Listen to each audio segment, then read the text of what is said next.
All right, well, right now, I am here in Gettysburg, filming content for the American Artifact series right here at the Gettysburg Museum of History. And there's stuff that's coming into this museum all the time, but there was an artifact grouping that came from a Pacific War veteran yesterday.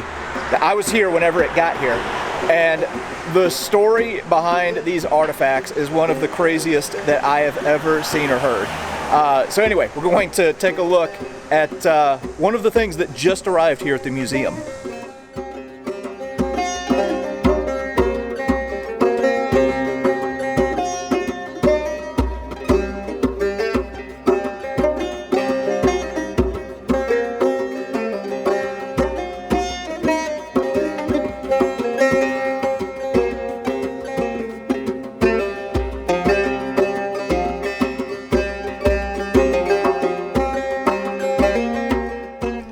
When people come into the Gettysburg Museum of History, a lot of times if I'm here, they'll ask me, what's your favorite item? And that's a very difficult question for me because there's so many neat items in here, and it's really almost impossible for me to choose. But sometimes I say it's the item that I'm working on at that moment, and I get really excited when something new comes in. And I'm very excited about this grouping I'm going to share with you today.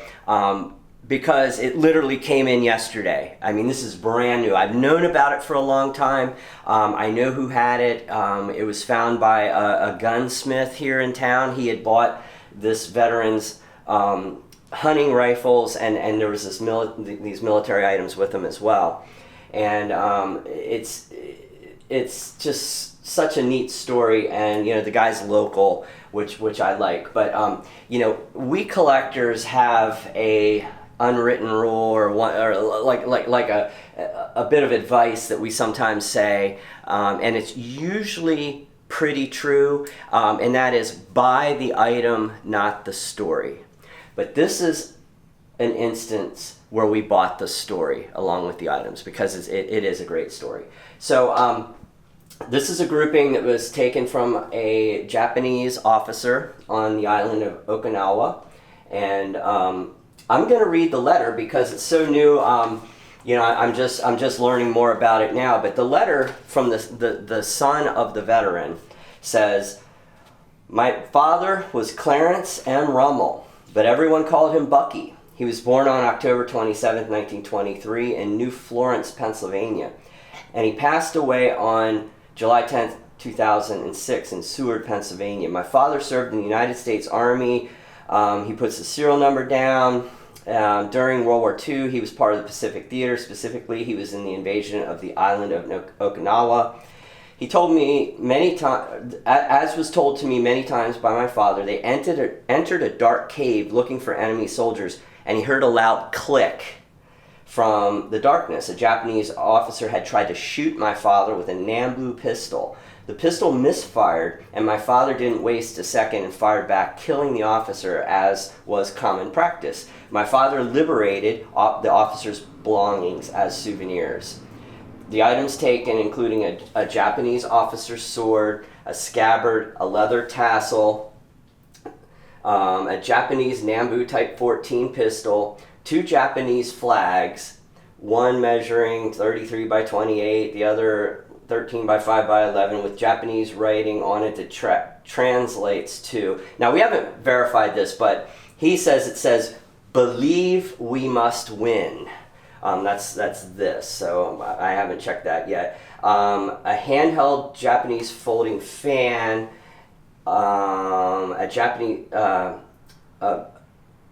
with a Japanese flag on it, various small buttons and metal pearl objects, an 8mm Nambu pistol round with the dent in the primer. This is the very bullet that misfired in the cave. The last item is a gold capped tooth from the officer.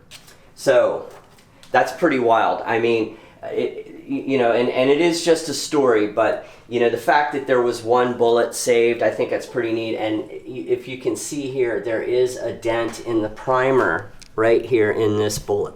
So it's a great story. It's believable to the fact that this is something that a Japanese officer might have. The fan, but I don't know how many Japanese officers would keep a fan on them, but maybe they did. They typically had the flags, the sword, the pistol. Fantastic piece, and then the great photo of the veteran, Mr. Rummel, holding that pistol. And there's a picture of them up at Okinawa at Ernie Pyle's memorial, I believe that is. And then this is the gold tooth that he took. And that was a common practice, and it's controversial, but a lot of Japanese had gold teeth, and a lot of times with the mass bodies and American soldiers liberated the teeth, they took the gold out, and it's very controversial, but it did happen, and it was more common than we want to think. But what a great grouping, and he's local, and like I said, this guy I know, he's a gunsmith. He's done some work for me here. I was happy that he thought of us when he saw this, and he took the time to document everything, and get the son to write a nice letter, and we're just thrilled with it. It's just an amazing group.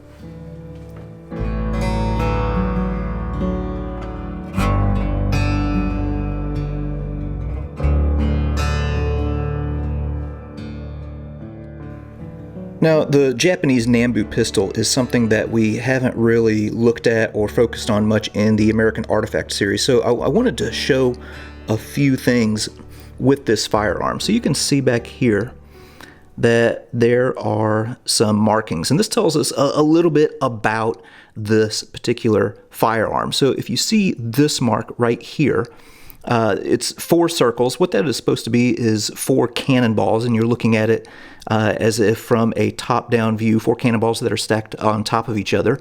That indicates that this was made at the Tokyo Arsenal, and then 209, that's just the serial number. If you look down below that, you'll see the numbers 3.6.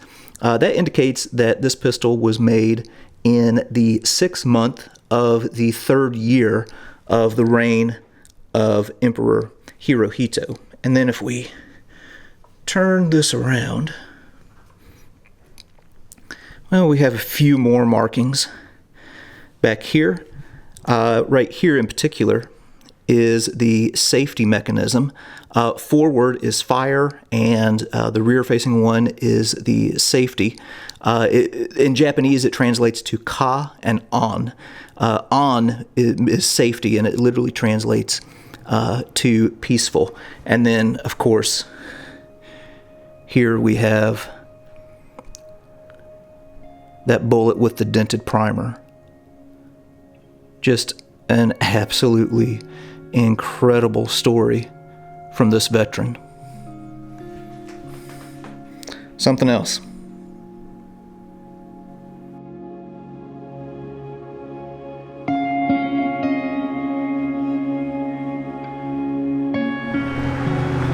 Well, that is probably one of the more impactful things that I've seen come into the museum here. Whenever we're looking at these artifacts, of course, we're preserving the physical object. What we're also doing is preserving the history and preserving the stories. And whenever we look at these things, we can kind of reflect on what these men and women of the past have accomplished and learn from it and appreciate it, and take something more out of it than just the physical object. Definitely an incredible piece of history right here at the Gettysburg Museum of History.